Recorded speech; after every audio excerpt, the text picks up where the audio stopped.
Assalamu alaikum everyone. Welcome to the new video of our YouTube channel. If you are appearing for any competitive exam, तो उसमें mostly आपका general science ability या everyday science के काफ़ी सारे questions आते हैं। तो इस वीडियो में हमने पास्ट पेपर्स से सारे इस पोर्शन के जो फ्रीक्वेंटली आस्क्ड एमसीक्यूज हैं उनको कंपाइल किया है। So let's see one by one उसको डिस्कस करते हैं कि आपके पास्ट पेपर्स में कौन कौन से क्वेश्चंस इस एरिया से पूछे गए। So the first question is short sightedness is due to the. अब शॉर्ट साइटेडनेस को बेसिकली मायोपिया भी कहा जाता है। कभी कभी ये क्वेश्चन भी आपके पास आता है कि what is another name of short sightedness, तो it is known as myopia. इसमें क्या होता है बेसिकली जो नियर के ऑब्जेक्ट्स हैं, जो करीब की हमारी नज़र होती है वो सही है, जबकि जो दूर के ऑब्जेक्ट्स हैं वो हमें ब्लर नज़र आते हैं। तो ये होता क्यों है? It happens due to the elongation of the eye ball. जब आपका आई बॉल का साइज बढ़ जाता है, इलोंगेट हो जाता है, तो उसकी वजह से शॉर्ट साइटेडनेस होता है। So the correct answer is B, elongation of eye ball. जबकि इसके बिल्कुल अपोजिट आपका फार साइटेडनेस आता है। फार साइटेडनेस में क्या होता है, आपको दूर की जो ऑब्जेक्ट्स हैं वो क्लियरली नजर आते हैं, जबकि करीब के जो ऑब्जेक्ट्स हैं वो आपको ब्लर नजर आते हैं। और जो सेकंड नेम है आपका फार साइटेडनेस का, उस it is known as hypermetropia. So ये चीजें आपकी अक्सर क्वेश्चंस में आती हैं, सो ये आपको पता होना चाहिए। Then next is why is it easier to swim in a sea rather than a river. समंदर में स्विम करना इजी होता है एज कम्पेयर टू रिवर। उसका रीजन बेसिकली ये है कि सी वाटर के अंदर बहुत सारे डिजॉल्व सॉल्ट्स होते हैं, जिसकी वजह से सी वाटर की डेंसिटी जो है वो ज्यादा हो जाती है। तो क्योंकि सी वाटर की डेंसिटी रिवर के कंपैरिजन में ज्यादा होती है, तो जितनी ज्यादा डेंसिटी होगी उतनी जो आपकी बायोंट फोर्स है, जो अपथ्रस्ट है, वो ज्यादा होगा, और उसकी वजह से आपको फ्लोट करने में या स्विम करने में आसानी होगी। So the main reason and the answer is density of seawater is more than that of river. And next is when a patient's immune system becomes reactive to a drug. This is an example of. अब जब किसी patient का immune system drug से reactive हो जाता है, drug जब immune system mistakenly जो है वो ड्रग को आइडेंटिफाई करता है एज अ हार्मफुल सब्सटेंस, तो उस ड्रग का रिएक्शन हो जाता है। बेसिकली ये एग्जांपल है ड्रग एलर्जी का। So the correct answer is C, it is known as drug allergy. Fathom is the unit of measurement for. अब फेथोम की अगर हम बात करें तो फेथोम बेसिकली लेंथ का यूनिट है, और लेंथ जो डेप्थ में जो लेंथ मेजर की जाती है, तो बेसिकली डेप्थ को मेजर करने के लिए फेथोम का यूनिट यूज होता है। 1 fathom is equals to approximately 6 feet. So the correct answer is B, depth. Next is life is absent on moon due to lack of. चांद पे लाइफ एग्जिस्ट नहीं करती। क्यों? क्योंकि वहां पे कोई पर्टिकुलर एटमॉस्फेयर नहीं है। वहां पे ना तो कोई सुइटेबल टेम्परेचर कंडीशंस है, ना तो पानी है, ना ही एटमॉस्फेयर है। सो यहाँ इन ऑप्शंस में से जो सुइटेबल ऑप्शन होगा वो होगा C, water, due to the lack of water.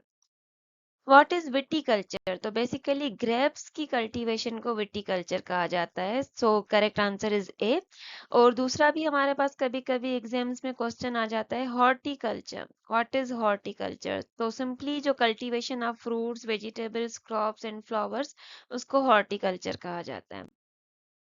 Tiredness is felt on the top of mountains. जब भी हम पहाड़ों पे ऊपर जाते हैं तो हम थक जाते हैं। वो क्यों होता है? क्योंकि जैसे जैसे हम एटमॉस्फेयर में ऊपर जाते हैं, ऊपर की तरफ जाने से क्या होता है, एयर का प्रेशर डिक्रीज होता जाता है, क्योंकि गैसेस की डेंसिटी ऊपर जाने से कम होती है, जिसकी वजह से एयर का प्रेशर डिक्रीज होता है। एयर का प्रेशर डिक्रीज होता है और वहां पे ऑक्सीजन की कमी होती है, तो जिसकी वजह से ब्रीथिंग में जो है वो हमें मुश्किलात आ जाती हैं।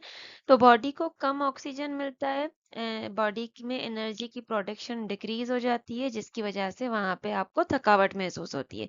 तो it is because of the low pressure outside outside the body. Then next is which of the following is not a major sub division of biosphere. अब बेसिकली बायोस्फेयर की जो तीन मेन जो सब डिविजन्स हैं वो हैं lithosphere, hydrosphere and atmosphere. Lithosphere means land, hydrosphere means water, atmosphere means air. जबकि स्ट्रेटोस्फेयर जो है वो बायोस्फेयर की डिवीजन नहीं है, वो एटमॉस्फेयर की डिवीजन है। सो यहाँ पे करेक्ट आंसर होगा B, stratosphere. Next is which of the following colour in the visible spectrum has maximum range. Visible spectrum में मैक्सिमम रेंज, तो यहाँ पे मैक्सिमम रेंज बेसिकली वेवलेंथ के सेंस में पूछी गई है। तो विजिबल स्पेक्ट्रम में बेसिकली जो रेड कलर होता है उसकी वेवलेंथ सबसे ग्रेटर होती है, और जो वायलेट होता है उसकी वेवलेंथ सबसे कम होती है। सो अगर हम बात करते हैं वेवलेंथ की, तो वेवलेंथ वायलेट से रेड तक जो है वो इंक्रीज होती है। तो मैक्सिमम वेवलेंथ जो है वो रेड कलर की होती है। और अगर कभी कभी हमसे सीक्वेंस भी पूछा जाता है विजिबल कलर का, जो कि लॉन्गेस्ट टू शॉर्ट या शॉर्टेस्ट टू लॉन्गेस्ट भी पूछा जा सकता है, तो उसके लिए हमारे पास एक सीधी सी जो ट्रिक है जो हम यूज करते हैं, वेबक्योर। वेबक्योर, क्योंकि विजिबल स्पेक्ट्रम में आपके पास violet, indigo, blue, green, yellow, orange और रेड कलर्स होते हैं। तो रेड की जो वेवलेंथ है वो सबसे ज्यादा होती है, वायलेट की वेवलेंथ सबसे कम होती है। और रेड की वेवलेंथ ज्यादा होती है, फ्रीक्वेंसी कम होती है, जबकि वायलेट की वेवलेंथ कम होती है, फ्रीक्वेंसी ज्यादा होती है। तो ये दोनों आपस में इनवर्सली प्रोपोर्शनल है। यहाँ पे हमसे पूछा जा रहा है कि लॉन्गेस्ट टू शॉर्टेस्ट वेवलेंथ अगर हम जाएं तो सीक्वेंस क्या होगा। तो लॉन्गेस्ट क्या है, रेड है, और शॉर्टेस्ट क्या है, वायलेट है। तो अगर हम लॉन्गेस्ट टू शॉर्टेस्ट जाएंगे तो यहाँ से उल्टा जाएंगे वेबग्योर को, red then orange then yellow green blue indigo and violet. So the correct sequence will be B. Next is species to which we belong. Humans जो है वो किस स्पीशीज से बिलोंग करते हैं, होमोसेपियंस से। Then what is meant by equinox. Equinox basically साल का वो टाइम होता है जब सूरज डायरेक्टली इक्वेटर के अबव होता है, और जिसकी वजह से जो दिन और रात हैं वो ऑलमोस्ट जो है वो लेंथ में इक्वल हो जाते हैं। सो इक्विनॉक्स का मतलब दो मकसद हो सकते हैं इसके। नंबर वन, जब सन डायरेक्टली इक्वेटर के अबव हो। नंबर टू, जब day and night are approximately equal. तो यहाँ पे the correct answer will be A. Then next, ये भी क्वेश्चन आपका आ चुका है। Equinox is a fascinating astronomical event that occurs twice a year. The reason is, equinox जो है वो साल में दो मर्तबा होता है, एक समर्स में एक विंटर्स में। तो इसका रीजन क्या है, बेसिकली इसके रीजन ये दोनों होंगे कि अर्थ axis is neither tilted forward nor away from the sun, and sun is directly above the earth's equator. So C will be the correct answer. Both A and B are the reasons. What is iceberg. Iceberg basically glacier से टूट के जो ice का जो large मास होता है जो कि समंदर में या ओशन में फ्लोट कर रहा होता है, उसको बेसिकली आइसबर्ग कहते हैं। इसका जो मेजर पोर्शन होता है वो समंदर के अंदर होता है, अंडर वाटर होता है, जबकि स्मॉल पार्ट इसका विजिबल होता है अबव द सरफेस। सो है क्या, basically iceberg is a floating mass of ice. Then number of electrons of a neutral atom is automatically known if one knows the। अब neutral atom का मकसद ये है कि इसके ऊपर कोई चार्ज नहीं है, इसके अंदर जितना पॉजिटिव चार्ज होगा उतना ही इसके अंदर नेगेटिव चार्ज होगा। तो अगर तो हमें किसी भी न्यूट्रल एटम का एटॉमिक नंबर मालूम है, सपोज किसी का एटॉमिक नंबर है 8, तो एटॉमिक नंबर का मकसद होता है कि उसके अंदर प्रोटॉन्स होंगे 8। अब न्यूट्रल एटम है तो लाजमी सी बात है जितने प्रोटॉन्स होंगे उतने ही इलेक्ट्रॉन्स होंगे। तो अगर प्रोटॉन्स 8 हैं तो इलेक्ट्रॉन्स भी क्या हो जाएंगे, 8। तो यहाँ पे पूछा जा रहा है कि किसी भी न्यूट्रल एटम के नंबर ऑफ इलेक्ट्रॉन्स कैसे हम मालूम कर सकते हैं। अगर तो हमें एटॉमिक नंबर मालूम है तो नंबर ऑफ इलेक्ट्रॉन्स हम इजीली मालूम कर सकते हैं। Then next is what is sponge। Sponge basically एक सिंपल एक्वेटिक इनवर्टिब्रेट एनिमल है जो कि फाइलम पोरीफेरा से बिलोंग करता है। So sponge is basically an animal. Then next is the word used to describe the shape of earth। shape of earth क्या है, basically shape of earth जो है वो perfectly round नहीं है, हमें पता है। ये कुछ जगह पे फ्लैटेंड है एट द पोल्स और बल्जिंग है at the equator. So basically जो शेप ऑफ अर्थ को हम ऑब्लेट स्फेयर कहते हैं। Then next is what is meant by solstice. Solstice basically साल का वो टाइम होता है जब जो सूरज है वो अपनी मैक्सिमम नॉर्थ या साउथ पोजीशन पे पहुंच जाता है। तो और इसी की वजह से जो दिन या रात जो है वो लंबे हो जाते हैं। तो अगर तो दिन लंबे हैं तो उसको समर सोल्स्टाइस कहेंगे, अगर तो रातें लंबी है तो उसको हम विंटर सोल्स्टिस कहेंगे। तो उसका जो करेक्ट आंसर होगा बेसिकली वो होगा when sun reaches its maximum distance from the equator. Then vacuum tubes have been replaced by.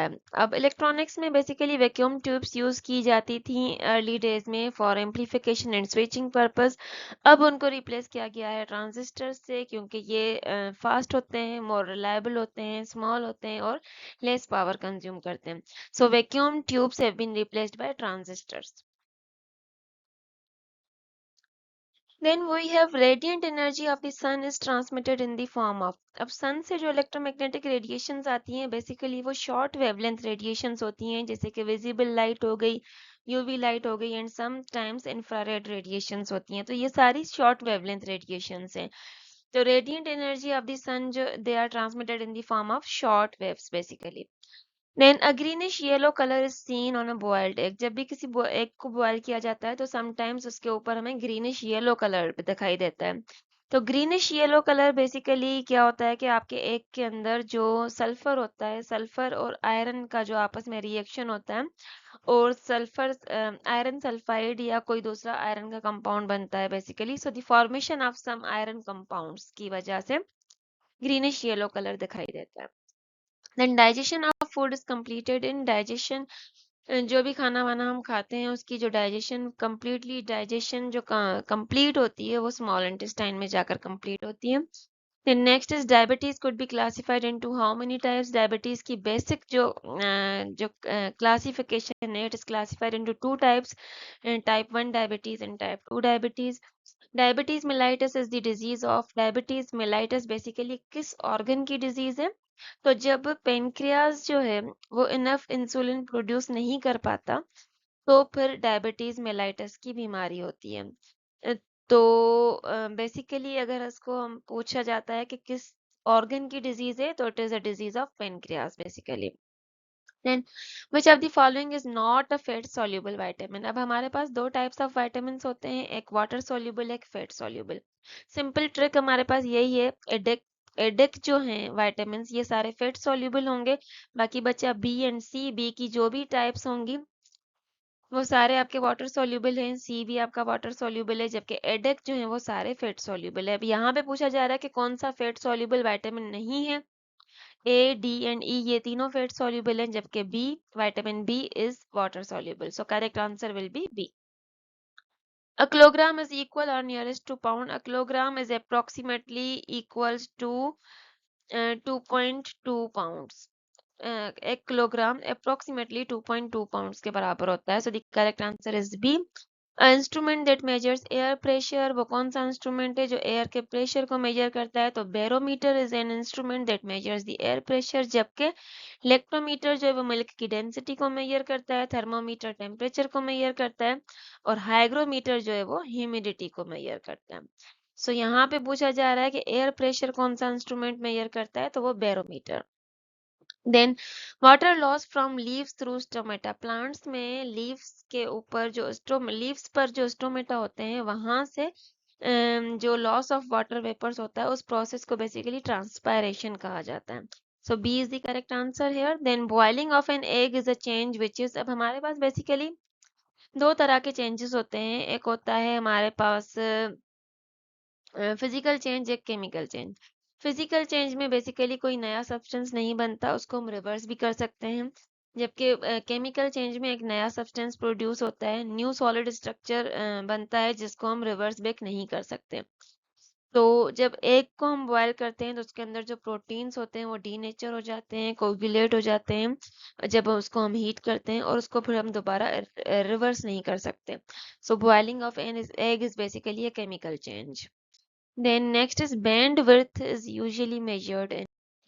Bandwidth है क्या? बैंडविड्थ बेसिकली फ्रीक्वेंसीज की रेंज होती है जो कि पास होती हैं थ्रू अ कम्युनिकेशन चैनल और सिस्टम। तो बेसिकली बैंडविड्थ फ्रीक्वेंसी है और फ्रीक्वेंसी का यूनिट या तो हर्ट्स होगा या मेगा हर्ट्स होगा। यहाँ पे ऑप्शंस में क्योंकि मेगा हर्ट्स है तो correct answer will be C. Then next is unit of home electricity energy consumption. Electricity जो कि घरों पे कंज्यूम होती है उसको एनर्जी के यूनिट्स में मेजर किया जाता है, और जो मोस्ट कॉमन यूनिट जो कि यूज होता है वो kilowatt hour. Kilowatt hour B is the correct answer. Which is the rarest isotope of hydrogen? Hydrogen का कौन सा आइसोटॉप है जो कि बहुत ही रेयर पाया जाता है, कम से कम पाया जाता है? तो हाइड्रोजन के तीन आइसोटॉप्स हैं, protium, deuterium and tritium. Protium most common है, जबकि ट्राइटियम जो है वो एक तो ये रेडियो एक्टिव भी है और रेयर भी है। So C is the correct answer. Then the most suitable thermometer for measuring the boiling point of water. हमारे पास डिफरेंट टाइप्स ऑफ थर्मामीटर होते हैं। जो बॉइलिंग पॉइंट ऑफ वाटर को मेजर करने के लिए मोस्ट सुइटेबल जो है वो मर्क्यूरी का थर्मामीटर होता है, क्योंकि इसका बॉइलिंग पॉइंट बहुत ज्यादा होता है। Okay, then next is blood pressure is the pressure exerted by blood against. अब ब्लड प्रेशर जो है वो ब्लड प्रेशर एक्सर्ट करता है किसके अगेंस्ट? आर्टरी वॉल्स के against. So the correct answer is B. Then next is commonly known as laughing gas. अब ये क्वेश्चन काफी मर्तबा टेस्ट में रिपीट हो चुका है, मोस्ट फ्रीक्वेंटली आस्क्ड क्वेश्चन है ये। लाफिंग गैस का फार्मूला, बेसिकली लाफिंग गैस है क्या? Nitrous oxide. नाइट्रस ऑक्साइड या N2O, डाई नाइट्रोजन ऑक्साइड। तो इसको लाफिंग गैस कहा जाता है। A is the correct answer. Then nephrons are a part of. Nephrons basically जो basic structural and fundamental unit है किडनीज का है। ये ब्लड को फिल्टर करने में और यूरिन की फॉर्मेशन में हेल्प करते हैं। So nephrons are a part of kidneys. Then next is how much percentage of total water on the earth is stored in oceans? Oceans में टोटल वाटर का कितना पोर्शन है, कितना परसेंटेज है? तो 97% of earth total water is basically stored in oceans. So the correct answer is D. Then bauxite is an ore of. Bauxite जो है वो एल्यूमिनियम की ओर है। C is the correct answer. Trachoma is the disease of. Trachoma basically जो एक infectious eye disease है जो कि एक बैक्टीरिया की वजह से होती है। और इससे क्या होता है, अगर इसको इससे इरिटेशन, रेडनेस एंड रफनेस हो जाती है आपकी, और अगर इसको टाइमली ट्रीट नहीं किया जाता तो ये ब्लाइंडनेस में भी रिजल्ट कर सकती है। सो ट्राकोमा बेसिकली किस चीज की डिजीज है? It is an disease of I. Natural gas provided in Holmes. हमारे घरों में जो नेचुरल गैस आती है वो बेसिकली उसका वो मीथेन गैस, वो मीथेन होती है CH4। उसके साथ काफी सारे दूसरी गैसेस के भी कुछ पोर्शंस होते हैं, लेकिन जो मेजर मेजर पोर्शन होता है 96% वो CH4 मीथेन गैस का होता है। तो नेचुरल गैस जो हमारे घरों में आती है बेसिकली वो मीथेन गैस होती है, CH4। Then next is which one of the following is not an electromagnetic wave? अब इनमें से जो infrared, radio waves, X rays, इसके अलावा माइक्रोवेव्स और गामा रेज, ये सारी जो हैं वो इलेक्ट्रोमैग्नेटिक वेव्स की टाइप हैं, जबकि साउंड वेव इलेक्ट्रोमैग्नेटिक वेव की टाइप नहीं है। So the correct answer is A.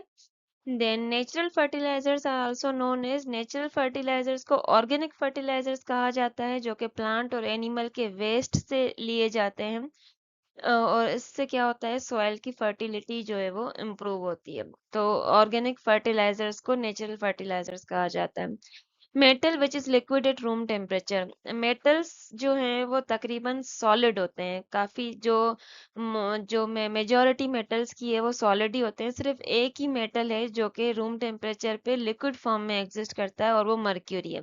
Only metal which exist in liquid form at room temperature is mercury. ये भी आपके पास काफी मर्तबा ये क्वेश्चन रिपीट होता है। Energy value of food is measured in. Energy value food की जो मेजर होती है वो कैलोरीज या किलो कैलोरीज में मेजर होती है। D is the correct answer. Then excessive bleeding is caused by the deficiency of vitamin. अब बेसिकली विटामिन के जो है वो ब्लड क्लॉटिंग में हेल्प करता है, और अगर तो विटामिन के की डेफिशिएंसी है तो ब्लड क्लॉटिंग नहीं होगी, क्या होगा? एक्सेसिव ब्लीडिंग होगी। तो यहाँ पे जो करेक्ट आंसर होगा वो होगा विटामिन के। अगर तो आपके बॉडी में विटामिन के की डेफिशिएंसी है तो आपका ब्लड जो है वो क्लॉट नहीं होगा, एक्सेसिव ब्लीडिंग होगी। और ये क्वेश्चन भी काफी मर्तबा आ चुका है, which of the following vitamin helps in blood clotting? So vitamin K helps in blood clotting. Then coal formation is 4 stages, its third stages. अब कोल जो कोयला जो बनता है उसके 4 स्टेजेस होते हैं। फर्स्ट है पीट, सेकंड है लिग्नाइट, फर्स्ट पीट, सेकंड लिग्नाइट, थर्ड आपका बिटुमिनस, फोर्थ एंथ्रासाइट। तो जो थर्ड स्टेज है वो बिटुमिनस है, A is the correct answer है। देन न्यूमोनिया डायरेक्टली अफेक्ट्स, अब न्यूमोनिया जो है वो डायरेक्टली बेसिकली लंग्स पे अफेक्ट करता है। ये एक ऐसा इन्फेक्शन है जो कि लंग्स के अंदर जो एयर सैक्स है उनको इन्फ्लेम कर देता है और वो फ्लूइड से भर जाते हैं, जिसकी वजह से ब्रीदिंग में प्रॉब्लम होती है। तो बेसिकली न्यूमोनिया डायरेक्टली लंग्स पे अफेक्ट करता है, जिसकी वजह से रेस्पिरेटरी सिस्टम अफेक्ट होता है। So B is the correct answer here. Then histology is the study of tissues, जबकि cytology is the study of cells. Then plaster of Paris is produced by heating. अब gypsum जो है हमारे पास calcium sulphate, उसके अंदर 2 water molecules होते हैं। तो calcium sulphate dot dihydrate gypsum जो है, इसको जब हम हीट करते हैं तो उसके अंदर जो वाटर होता है वो एवापोरेट हो जाता है और बाकी पीछे क्या बचता है, plaster of Paris. So plaster of Paris कब बनता है, जब हम जिप्सम को हीट करते हैं। It is produced by heating gypsum. Lungs of bird consist of, अब जो बर्ड के जो लंग्स हैं उनमें मैमल्स की तरह अल्वियोलाई नहीं होते, सिर्फ पैराब्रोंकाई होते हैं। So B is the correct answer है। Then most commercial airplanes fly in the lower part of this layer. अब हमारे पास जो एटमॉस्फेयर की डिफरेंट लेयर्स हैं, ट्रोपोस्फेयर, स्ट्रेटोस्फेयर, मीजोस्फेयर, एक्सोस्फेयर। तो जो सेकंड लेयर है स्ट्रेटोस्फेयर, उसका जो लोअर पार्ट है वहां पे बेसिकली एयरप्लेन्स जो है वो फ्लाई करते हैं। एरोप्लेन्स जो फ्लाई करते हैं वो ट्रोपोस्फेयर में नहीं करते, सेकंड लेयर स्ट्रेटोस्फेयर में करते हैं, क्योंकि वहां पे एयर स्टेबल होती है और जो वेदर की डिस्टरबेंसेस होती हैं वो कम होती हैं। So A is the correct answer, stratosphere. अक्सर आपके पास ये क्वेश्चन भी आ जाता है अक्सर कि ओजोन लेयर कौन सी लेयर, एटमॉस्फेयर की किस लेयर में ओजोन लेयर प्रेजेंट होती है, तो वो भी स्ट्रेटोस्फेयर में होती है। Then next is thinnest layer of earth. Earth की थिनेस्ट लेयर जो है वो outermost and thinnest layer जो है वो क्रस्ट होती है। देन एंटीबॉडीज क्या है, एंटीबॉडीज बेसिकली एक स्पेशल प्रोटीन्स होते हैं जो कि इम्यून सिस्टम जिनको बनाता है to protect the body from harmful germs. और antibodies basically white blood cells से प्रोड्यूस होती हैं। तो एंटीबॉडीज हैं क्या, बेसिकली प्रोटीन की फॉर्म है। Then what is the male part of flower called, flower का जो मेल पार्ट है उसको कहा जाता है स्टेमन। और स्टेमन के दो पार्ट होते हैं हमारे पास, एक एंथर जिसके अंदर पोलन ग्रेन्स प्रोड्यूस होते हैं और दूसरा फ्लामेड। जबकि आपके पास ये क्वेश्चन भी आता है कि फीमेल पार्ट ऑफ फ्लावर को पिस्टिल या कार्पेल कहा जाता है और उसके 3 पार्ट्स होते हैं, स्टिग्मा, स्टाइल एंड ओवरी। तो यहाँ पे पूछा जा रहा है मेल पार्ट ऑफ फ्लावर, तो D is the correct answer, stamens. Okay, then next is a method of growing plants without soil. Plants को जब विदाउट सॉइल प्रोड्यूस किया जाता है, ग्रो किया जाता है, तो उस मेथड को कहते हैं हाइड्रोपोनिक्स। हाइड्रोपोनिक्स में क्या होता है, सॉइल नहीं यूज करते, हम nutrient rich water solutions use करते हैं, उनमें प्लांट्स को ग्रो करवाते हैं। सो the correct answer is hydroponics. Then next is a lake starts freezing because of the cold atmosphere, it will first freeze. अब एक लेक है और वहाँ का एटमॉस्फेयर बहुत ज्यादा कोल्ड है, माइनस में टेम्परेचर है, तो लेक फ्रीज होना स्टार्ट हो रही है। यहाँ पे ये पूछा जा रहा है कि लेक सबसे पहले कहाँ से फ्रीज होना स्टार्ट होगी। तो हमें पता है कि आइस की जो डेंसिटी है वो पानी से कम होती है और आइस जब बनती है तो वो पानी के ऊपर फ्लोट करती है, पानी के सरफेस के ऊपर फ्लोट करती है। तो बेसिकली जब भी आपकी लेक फ्रीज होना स्टार्ट होगी तो वो टॉप ऑफ द सरफेस से फ्रीज होना स्टार्ट होगी, then Aahista Aahista Aahista slowly further वो नीचे की तरफ फ्रीज होना स्टार्ट होगी। So it will first freeze at the top surface. Then ocean tidal waves which result from earthquake. Earthquakes के result में जो ocean की tidal waves होती हैं उनको tsunami waves कहा जाता है। When constant force is applied to a body, it moves with uniform. अगर तो आपके किसी बॉडी का मास कांस्टेंट है और उसके ऊपर कांस्टेंट फोर्स अप्लाई की जा रही है तो वो यूनिफॉर्म एक्सीलरेशन के साथ मूव करेगा। ये न्यूटन सेकंड लॉ कहलाता है, force is equals to mass into acceleration. अगर तो मास कांस्टेंट है तो आपका force will be directly proportional to acceleration, constant force है तो वो यूनिफॉर्म एक्सीलरेशन के साथ मूव करेगी body. AU is the symbol of element gold. Gold का जो सिंबल है वो AU है, जबकि मर्क्यूरी का HG है, सिल्वर का AG है, एल्यूमिनियम का AL है और गोल्ड का आपका AU है। तो ये चीजें आपको आनी चाहिए, ये भी अक्सर एग्जाम्स में आ जाती हैं। Then next is in eye donation, which one of the following part of donor's eye is utilized? आई की डोनेशन में डोनर की आई का कौन सा हिस्सा यूज किया जाता है, कौन सा पार्ट जो है वो आई डोनेशन में यूज किया जाता है, तो वो कॉर्निया जो होता है, जो ट्रांसपेरेंट फ्रंट पार्ट होता है आई का, उसको यूज किया जाता है। So the correct answer is C, cornea. Which scientist discovered radioactive element radium? Marie Curie ने radioactive element radium को discover किया था। Spherical shape of small drop of rain is due to surface tension। जब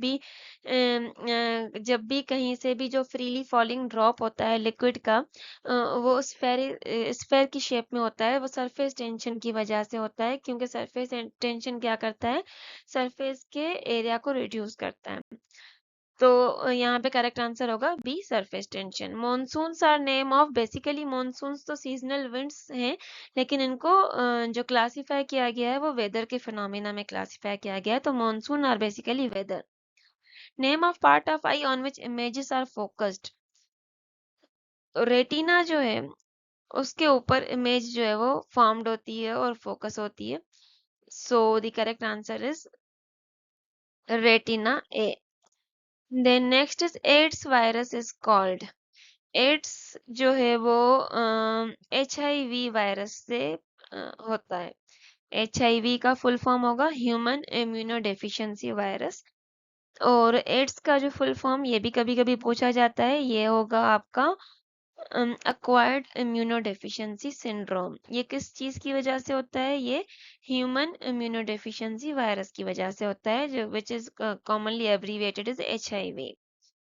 Then moving body ordinarily comes to rest it's by itself।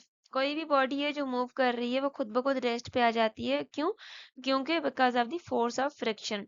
क्योंकि जब भी कोई body move कर रही होती है उस पर एक अपोजिंग फोर्स भी एक्ट कर रही होती है, जिसको जो कि फोर्स ऑफ फ्रिक्शन होती है, जिसकी वजह से वो आहिस्ता आहिस्ता स्लो डाउन होकर स्टॉप हो जाती है, force of friction. Then colour with longest wavelength. अब अभी हमने देखा कि विजिबल स्पेक्ट्रम में जो कलर लॉन्गेस्ट वेवलेंथ वाला वो रेड है। अब यहाँ पे क्योंकि रेड का ऑप्शन नहीं है तो हम बाकी के ऑप्शंस देखेंगे। Number 1 is cream. क्रीम जो है वो स्पेक्ट्रल का कलर नहीं है। अगर हम ब्लैक को देखें तो ब्लैक भी एक एक्चुअल कलर नहीं है। ब्लैक क्या है, बेसिकली एब्सेंस ऑफ लाइट है। तो हमें कंपेयर किस चीज को करना है, येलो एंड ब्लू को करना है। तो अगर हम येलो एंड ब्लू को देखें तो इसमें से येलो की वेवलेंथ जो है वो लॉन्गेस्ट होगी, ब्लू की वेवलेंथ जो है वो शॉर्टेस्ट होगी। तो यहाँ पे करेक्ट आंसर होगा B, yellow. Bile is produced by which part. Liver में जो है वो बाइल प्रोड्यूस होता है और वो गाल ब्लेडर में स्टोर किया जाता है। So B is the correct answer here. Then which one of the following is used as a bleaching agent. Hydrogen peroxide है वो as a bleaching agent use होता है। A light year is a unit of. Light year किस चीज का unit है, basically length का unit है। अब ये है क्या, बेसिकली किस चीज को मेजर करता है, एक साल में स्पेस में लाइट कितना डिस्टेंस लाइट ने ट्रेवल किया उसको मेजर करता है बेसिकली।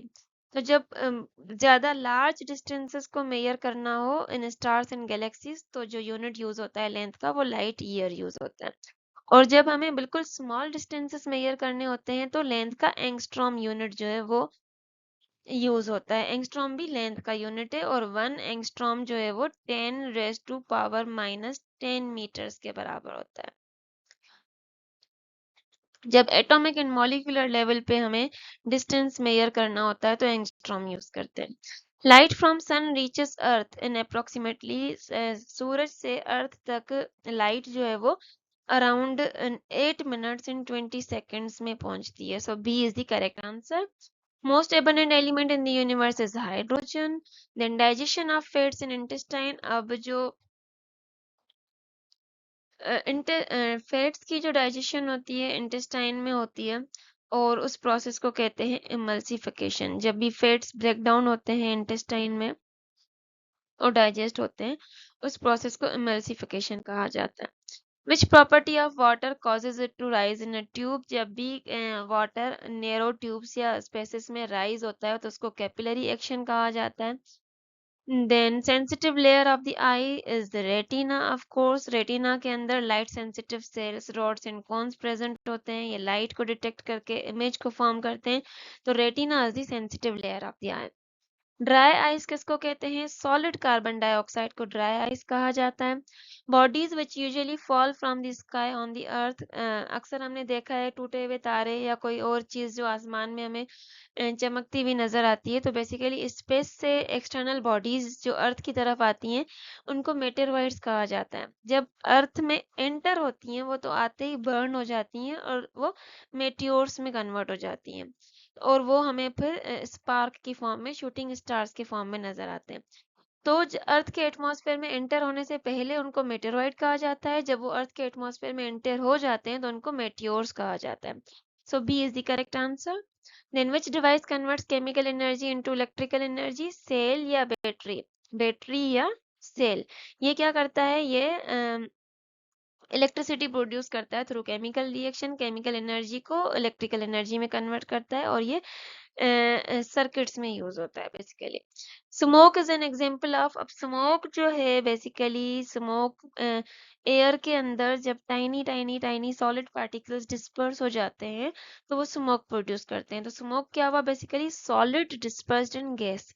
एयर क्या होगा? गैस होगा, और सॉलिड के पार्टिकल्स, तो solid dispersed in gas, they produce smoke. A simple microscope uses which lens? Simple microscope या मैग्नीफाइंग ग्लास अगर हम कहें तो उसके अंदर एक सिंगल कॉन्वेक्स लेंस यूज होता है। Then amnesia is a disease caused by, जो मेमोरी डिसऑर्डर होता है, बेसिकली लॉस ऑफ मेमोरी जब हो जाती है तो उस कंडीशन को एमनेशिया कहा जाता है, loss of memory. Severe deficiency of vitamin D results in, severe deficiency जब विटामिन डी की डेफिशिएंसी होती है बॉडी में तो दो डिजीजेस होती हैं, एक तो रिकेट्स और दूसरी ऑस्टियोमेलेशिया। लेकिन अगर सीवियर डेफिशिएंसी हो जाती है विटामिन डी की तो एडल्ट्स में जो डिजीज होती है वो ऑस्टियोमेलेशिया होती है, जिसकी वजह से बोन्स जो है वो सॉफ्ट और वीक पड़ जाती हैं, और रिकेट्स जो है वो इन्फेंट्स में, बच्चों में कॉमन है। तो सीवियर डेफिशिएंसी की अगर बात हो रही है तो ऑस्टियोमेलेशिया होगा। विच one of the following is a fastest growing tree? इनमें से फास्टेस्ट ग्रोइंग ट्री कौन सा है? वो है eucalyptus. B is the correct answer. Then during winter in cold countries blank is applied to melt the ice on the icy road.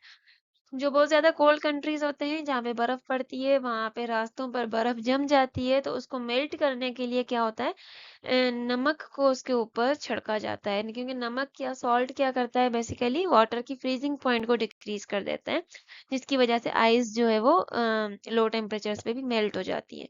So the correct answer is D, salt. Then tooth decay या cavities जो होती हैं वो basically ज्यादा consumption of sugar की वजह से होती है।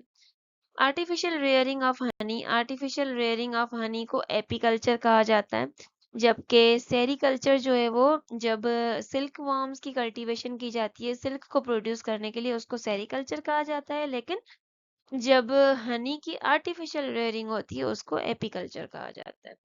Infrared radiation by sun are strongly absorb by, अब हमारे पास जो सन से डायरेक्ट जो इलेक्ट्रोमैग्नेटिक रेडिएशन जमीन की तरफ आती हैं तो काफी सारी गैसेस ऐसी होती हैं जो इंफ्रारेड रेडिएशंस को ट्रैप कर देती हैं, जिसकी वजह से क्या होता है, वो अर्थ के सरफेस को वार्म करके रखती हैं। उन गैसेस को ग्रीन हाउस गैसेस कहा जाता है। तो जो carbon dioxide and water vapours जो हैं वो मेजर ग्रीन हाउस गैसेस हैं, तो ये दोनों क्या करते हैं, इंफ्रारेड रेडिएशंस को अपने अंदर स्ट्रांगली एब्जॉर्ब करती हैं। तो carbon dioxide and water vapour both will be the correct answer. Instrument used in submarine to see the object on the surface of water, submarines में कौन सा इंस्ट्रूमेंट यूज किया जाता है सरफेस ऑफ वाटर पे किसी भी ऑब्जेक्ट को देखने के लिए? पेरिस्कोप यूज किया जाता है, जबकि सबमरीन अंदर ही होगा लेकिन उसको सरफेस ऑफ वाटर पे जो चीज दिखाई देती है वो पेरिस्कोप के through. Speed of sound is greater in solids than in liquids because, अब जो साउंड की जो स्पीड है वो सॉलिड्स में ज्यादा होती है, लिक्विड्स में कम होती है, गैसेस में सबसे कम होती है। ये क्यों? क्योंकि सॉलिड्स में पार्टिकल्स बिल्कुल टाइटली पैक्ड होते हैं, जिसकी वजह से उनकी रिजिडिटी या उनकी इलास्टिसिटी बहुत ज्यादा होती है, तो उसमें साउंड जो है वो वाइब्रेशंस के थ्रू ज्यादा ट्रेवल करता है। तो क्योंकि सॉलिड्स हैव हाई इलास्टिसिटी और रिजिडिटी, इसकी वजह से साउंड की स्पीड जो है वो सॉलिड्स में ज्यादा होती है as compared to liquids. Then यहाँ पे पूछा जा रहा है speed of sound is maximum in, तो हमें पता है कि सबसे ज्यादा स्पीड साउंड की सॉलिड्स में होगी, देन लिक्विड में होगी, देन गैस में होगी। तो यहाँ पे वाटर जो है वो लिक्विड है, हीलियम एंड ऑक्सीजन गैसेस हैं, प्लैटिनम सॉलिड है। तो D will be the correct answer. Sound की जो स्पीड है वो प्लैटिनम, क्योंकि वो सॉलिड है, इस वजह से उसमें मैक्सिमम होगी। What is the study of heredity called? Study of heredity is known as genetics. Then which of the following control the reflex action in the body? Reflex action को basically spinal cord जो है control करता है, और spinal cord किस चीज का part है? Central nervous system का। Maximum density of water 4 degree पे मैक्सिमम डेंसिटी ऑफ वाटर होती है, और वो होती है 1 ग्राम पर सेंटीमीटर क्यूब। अक्सर ये भी पूछा जाता है कि वाटर की मैक्सिमम डेंसिटी कितनी होती है? 1 ग्राम पर सेंटीमीटर क्यूब। कितने टेम्परेचर पे? 4 डिग्री पर। Pacemaker is a small device which control disease related to. Pacemaker एक स्मॉल इलेक्ट्रॉनिक डिवाइस होती है जो कि तब यूज होती है जब आपकी हार्ट बीट बहुत स्लोली या रेगुलरली काम कर रही होती है। तो हार्ट रिलेटेड डिजीजेस के लिए पेसमेकर का इस्तेमाल किया जाता है। So the correct answer is D, heart. Then plague is caused by the bacterium. Plague disease जो है वो यर्सीना पेस्टिस बैक्टीरिया के थ्रू कॉज होती है। Then SI unit of charge is coulomb. Then next we have dash is not a type of plague. इनमें से कौन सा टाइप है जो प्लेग का टाइप नहीं है? अब प्लेग जो है वो यर्सिना पेस्टिस के वजह से कॉज होता है, जबकि इसमें टाइफी प्लेग जो है वो इस बैक्टीरिया के वजह से कॉज नहीं होता, वो उसकी कॉज एक डिफरेंट बैक्टीरिया होता है। So D is the correct answer है। देन नेक्स्ट वो ये interferon is secreted by. Interferons क्या है? बेसिकली ये प्रोटीन्स होते हैं जो कि वायरस इन्फेक्टेड सेल्स से रिलीज होते हैं as a part of the body's immune response to fight viruses. So C is the correct answer, virus infected cells. Then we have kimberlite pipes are best known for being a primary source of kimberlite pipes जो है वो primary source of natural diamond है। So C is the correct answer. Then we have all objects experience blank when they are immersed in a किसी भी object को जब हम fluid means liquid या गैस में इमर्स करते हैं तो उस पर एक अपवर्ड फोर्स जो है वो एक्ट करती है, जिसको बायोइंट फोर्स कहा जाता है या फोर्स ऑफ बायोन्स कहा जाता है। और ये कौन सा प्रिंसिपल है? ये आर्किमिडीज प्रिंसिपल है। तो बेसिकली जब भी किसी भी ऑब्जेक्ट को हम फ्लूइड में, either it is a liquid और गैस, उसमें इमर्स करेंगे, डालेंगे, तो वो क्या होगा? उसके ऊपर एक अपवर्ड फोर्स एक्ट होती है जिसको फोर्स ऑफ बायोन्स कहा जाता है। Then next we have immune system comprises. Immune system के बेसिकली दो कंपोनेंट्स होते हैं, एक ह्यूमरल इम्यून सिस्टम, दूसरा cell mediated immune system. So B is the correct answer, humoral and cell mediated system. Then energy possessed by the body by virtue of motion। जब भी कोई भी बॉडी जब मूवमेंट में होती है या मोशन में होती है तो उसके अंदर जो एनर्जी होती है वो काइनेटिक एनर्जी होती है। Then number of oscillations per unit time, number of oscillations या नंबर ऑफ वाइब्रेशंस या number of cycles per unit time, उसको फ्रीक्वेंसी कहा जाता है। और फ्रीक्वेंसी का यूनिट भी पूछा जाता है, हर्ट्ज होता है। Then which aquatic animal does not have gills. इनमें से कौन सा एक्वेटिक एनिमल ऐसा है जिसकी गिल्स नहीं होती? अब इन ऑप्शंस में से अगर हम देखें तो वेल जो है वो फिश की टाइप नहीं है, बल्कि ये मैमल है। और मैमल भी जो है वो बिल्कुल ह्यूमंस की तरह ही ब्रीथ करते हैं थ्रू लंग्स, तो इनके अंदर गिल्स नहीं होती। So D is the correct answer. Then next is function of antigen. Antigen जो है बेसिकली इम्यून सिस्टम जो है, जब भी कोई एंटीजन आपकी बॉडी के अंदर एंटर होता है तो वो एंटीबॉडीज की जो है वो प्रोडक्शन को स्टिम्युलेट करता है। तो जब भी एंटीजन कोई आपकी बॉडी में एंटर होगा तो वो क्या करता है? इम्यून सिस्टम को ट्रिगर करेगा। It will trigger the immune system. Then next is pathogens are responsible for causing elephantiasis that is transmitted to a healthy person through elephantiasis basically एक ऐसी डिजीज है जो कि फीमेल मॉस्किटो वेक्टर के through spread होती है to a healthy person.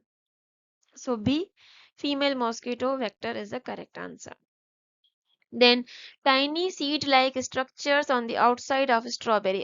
Strawberry के बाहर जो छोटे छोटे सीड्स लगे हुए होते हैं उनको क्या कहा जाता है? उनको एचिन्स कहा जाता है। Which of the following vitamins serve as a hormone precursor? इनमें से कौन सा विटामिन ऐसा है जो कि हार्मोन प्रीकर्सर के तरह काम करता है। तो बेसिकली विटामिन डी जो है it acts as a hormone precursor. क्यों? क्योंकि जब बॉडी के अंदर विटामिन डी जाता है तो वो कैल्सीट्रायोल में कन्वर्ट हो जाता है, जो कि फंक्शन करता है एज अ हार्मोन, और वो कैल्शियम एंड फॉस्फेट की मेटाबॉलिज्म को क्या करता है? रेगुलेट करता है। So vitamin D serves as a hormone precursor. Animals living in the tree trunks are known as, अब वो एनिमल्स जो के ट्री के ट्रंक्स में रहते हैं उनको कहा जाता है arboreal animals. Okay. Then next is what causes fog on the glass when hot water tap is opened in a closed washroom. अब किसी भी क्लोज्ड वॉशरूम में जब गर्म पानी को खोल दिया जाए तो हमने अक्सर ऑब्जर्व किया है कि जो शीशा होता है, शीशे के ऊपर फॉग बन जाता है। वो किस वजह से होता है? अब होता क्या है, बेसिकली हॉट वाटर की वजह से स्टीम प्रोड्यूस होती है जो कि गैस फॉर्म में होती है। अब वो जब जाके शीशे के सरफेस पे लगती है तो क्योंकि वेपर्स हॉट होते हैं, शीशे का सरफेस जो होता है वो कोल्ड होता है। तो जैसे ही वेपर्स जाके कोल्ड शीशे के सरफेस पे लगते हैं तो कंडेंसेशन का प्रोसेस होता है, जिसकी वजह से वेपर्स लिक्विड में कन्वर्ट हो जाते हैं और इसकी वजह से फॉग प्रोड्यूस हो जाता है। तो यहाँ पे बेसिकली क्या हो रहा है? कंडेंसेशन का प्रोसेस हो रहा है। Then fovea and eye contains, fovea and eye जो है वो उसके अंदर सिर्फ और सिर्फ कॉन्स होते हैं, जबकि कोई रॉड्स नहीं होती, कुछ नहीं होती, सिर्फ कॉन्स होती हैं। So fovea and eye contains cones. Soap and detergents remove the dirt from clothes due to which action. अब जब भी हम किसी भी कपड़ों से डर्ट को रिमूव करते हैं, सोप एंड डिटर्जेंट का यूज करते हैं, तो होता क्या? डिटर्जेंट के अंदर बेसिकली दो जो है वो एंड्स होती हैं, एक हाइड्रोफिलिक एक हाइड्रोफोबिक। हाइड्रोफिलिक जो है वाटर लविंग होती है, हाइड्रोफोबिक जो है वो डर्ट लविंग होती है। तो हाइड्रोफोबिक पार्ट जो है वो जब डर्ट से मिल जाता है, उस पे उसके ऊपर जो डर्ट वगैरह लग जाती है, और हाइड्रोफिलिक एंड जो है वो वाटर से इंटरेक्ट करता है, तो इसकी वजह से क्या होता है? इंटरफेशियल टेंशन रिड्यूस होता है। तो जब वो इंटरफेशियल टेंशन रिड्यूस होता है तो डर्ट इजीली रिमूव हो जाता है। सो C is the correct answer है। Then next is which planet of our solar system are called ice giants? Neptune and Uranus को जो है वो ice giants कहा जाता है. Which planet revolves slowest around the sun? अब बेसिकली जो प्लैनेट सन से सबसे ज्यादा दूर होगा उसको ऑर्बिट कंप्लीट करने में टाइम लगेगा, वो स्लोवेस्ट रिवॉल्व करेगा। तो सबसे दूर जो प्लैनेट है सन से वो नेपट्यून है, और जो सबसे करीब वाला जो प्लैनेट है वो मर्क्यूरी है। वो जल्दी जो है वो फास्ट मूव करेगा, जबकि नेपट्यून जो है वो स्लो मूव करेगा। Atmosphere of moon consist of, अब यहाँ पे जो ऑप्शन है उनमें से कोई भी ऑप्शन करेक्ट नहीं है। D is the correct answer. क्यों? क्योंकि मून का कोई पर्टिकुलर सिग्निफिकेंट एटमॉस्फेयर अर्थ की तरह नहीं है। Then next is who was the first to measure the earth radius? First person जिसने अर्थ के रेडियस को साइज को मेजर किया था वो था एराटोस्थीन्स. D is the correct answer. Which of the following acid is used in ink? Tannic acid जो है वो इंक में यूज होता है. LPG mainly consist of, LPG liquefied petroleum gas के अंदर मीथेन, ब्यूटेन एंड प्रोपेन होते हैं. D is the correct answer. Then ozone molecule contains which type of bonding? अगर हम ओजोन के मॉलिक्यूल को देखें तो उसके अंदर ऑक्सीजन के 3 एटम्स होते हैं। 2 ऑक्सीजन के एटम्स के अंदर डबल कोवेलेंट बॉन्डिंग होती है। अब क्योंकि दोनों ऑक्सीजन के एटम्स के आउटर मोस्ट शेल्स कंप्लीट हैं, तो ये क्या करता है? एक ऑक्सीजन इस ऑक्सीजन को अपना एक जो लोन पेयर है वो डोनेट शेयर करता है, तो वो डेटिव बॉन्ड बनता है, कोऑर्डिनेट कोवेलेंट बॉन्ड। तो ओजोन मॉलिक्यूल के अंदर 2 कोवेलेंट बॉन्ड होंगे, एक डेटिव बॉन्ड होगा। तो see both A and B will be the correct answer. Pollination of flowers by birds is called ornithophilia. Ornithophily जो है वो पॉलिनेशन ऑफ फ्लावर्स को कहा जाता है, जबकि ऑर्निथोलॉजी जो है वो स्टडी ऑफ बर्ड्स को कहा जाता है. Mercury, Venus, Earth and Mars are called terrestrial planets, क्योंकि ये जो है वो अर्थ की तरह दिखाई देते हैं. They are Earth like. Nitrogen occur in plants and animals in the form of, अब नाइट्रोजन प्लांट्स एंड एनिमल्स के अंदर नाइट्रोजन अमाइनो एसिड्स में होता है, और अमाइनो एसिड्स मिलकर क्या बनाते हैं? प्रोटीन्स बनाते हैं. So D protein will be the correct answer. Material for rainproof coats and tents owe their waterproof properties to. जो भी हमारे रेन प्रूफ कोट या टेंट्स होते हैं, उनके अंदर वाटर प्रूफ प्रॉपर्टीज किस प्रॉपर्टी की वजह से आते हैं? सरफेस टेंशन की वजह से। क्योंकि रेन प्रूफ जो भी मटेरियल्स होते हैं उनके ऊपर एक ऐसा मटेरियल लगा हुआ होता है जिस जो वाटर के सरफेस टेंशन को इंक्रीज करता है, जिसकी वजह से वाटर के ड्रॉपलेट्स बन जाते हैं, जब और फैब्रिक जो है वो आपका पूरा गीला नहीं होता। So B is the correct answer. Earth orbital speed around the sun. Earth जो सन के अराउंड जो रिवॉल्व करता है, उसकी स्पीड 30 किलोमीटर पर सेकेंड होती है। Then next is earthquake waves blank in velocity upon entering in the mantle. अब जब क्रस्ट से मेंटल की तरफ जब अर्थक्वेक वेव्स मूव करती हैं, तो उनकी वेलोसिटी क्या होती है? इंक्रीज होती है, क्योंकि मेंटल जो है वो ज्यादा डेंस, ज्यादा रिजिड लेयर है। तो अर्थक्वेक वेव्स भी जैसे ही हायर डेंसिटी की तरफ जाती हैं तो वो इंक्रीज होती हैं। Which cloud is likely to cause heavy rainfall? Nimbostratus clouds जो है वो heavy rainfall produce करते हैं। Scientific study of cave is called speleology. Then next is age of the tree can be determined by, किसी भी दरख्त की age को determine किया जाता है by counting the number of rings on its stem or trunk. Weakness in muscles and increase in the fragility of red blood cells is caused due to the, जब भी मसल्स वीक हो जाते हैं या red blood sales जो है वो टूटना स्टार्ट हो जाते हैं, कमजोर हो जाते हैं, दे कैन इजीली ब्रेक और बर्स्ट, तो वो क्यों होते हैं? It happens due to the deficiency of vitamin E. जब विटामिन ई की डेफिशिएंसी होती है तो क्या होता है? मसल्स की वीकनेस और fragility of red blood sales हो जाती है। इन terms of I, visual purple is also called. अब आपकी आईज के अंदर जो रोडोस्पिन है, लाइक लाइट सेंसिटिव पिगमेंट जो होता है, जो रॉड सेल्स के अंदर, रेटिना के अंदर होता है, उसको बेसिकली विजुअल पर्पल कहा जाता है। रोडोस्पिन जो कि एक लाइट सेंसिटिव पिगमेंट होता है, उसको विजुअल पर्पल का नाम दिया गया। Axis of rotation of Earth is tilted at an angle of 23.5 degrees. Recognize the factor which does not affect the process of photosynthesis.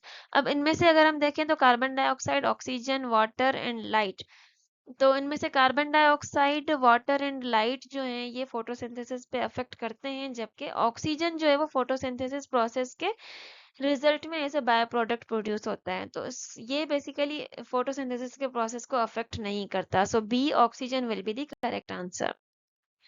What does HMPV stands for? HMPV stands for Human Metapneumovirus. ये एक respiratory virus है जिसकी वजह से जो है वो कुछ इन्फेक्शंस होते हैं, जैसे कि कोल्ड हो गया, निमोनिया हो गया, तो इसका जो फुल फॉर्म है वो ह्यूमन मेटान्यूमो वायरस है।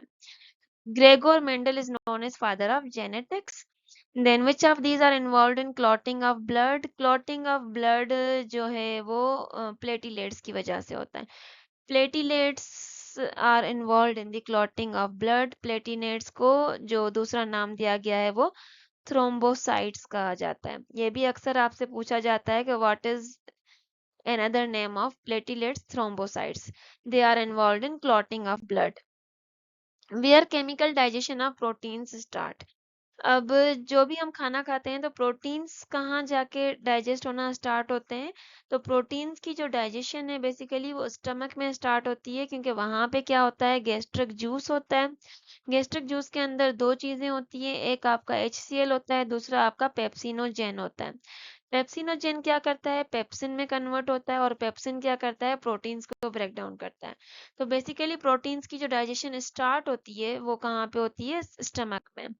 Then next is fertilizers are used to fill which requirements of plants? Fertilizers को जब हम plants में use करते हैं तो हम उनको बेसिकली essential nutrients provide करते हैं to promote their growth and productivity. तो बेसिकली न्यूट्रिशनल रिक्वायरमेंट्स को फिल करने के लिए फर्टिलाइजर्स का यूज किया जाता है। Study of insects is called entomology. Then how many elements are liquid at room temperature? हमारे पास ओवरऑल पीरियोडिक टेबल में 118 एलिमेंट्स हैं, उनमें से सिर्फ 2 एलिमेंट्स ऐसे हैं जो कि रूम टेम्परेचर पे लिक्विड फॉर्म में एग्जिस्ट करते हैं, बाकी या तो सॉलिड फॉर्म में होंगे या गैसेस फॉर्म में होंगे। और वो दो कौन से हैं? एक मर्क्यूरी जो कि ओनली मेटल है, जो रूम टेम्परेचर पे लिक्विड फॉर्म में एग्जिस्ट करता है, और दूसरा ब्रोमीन जो कि ओनली नॉन मेटल है, जो कि रूम टेम्परेचर पे लिक्विड फॉर्म में एग्जिस्ट करता है।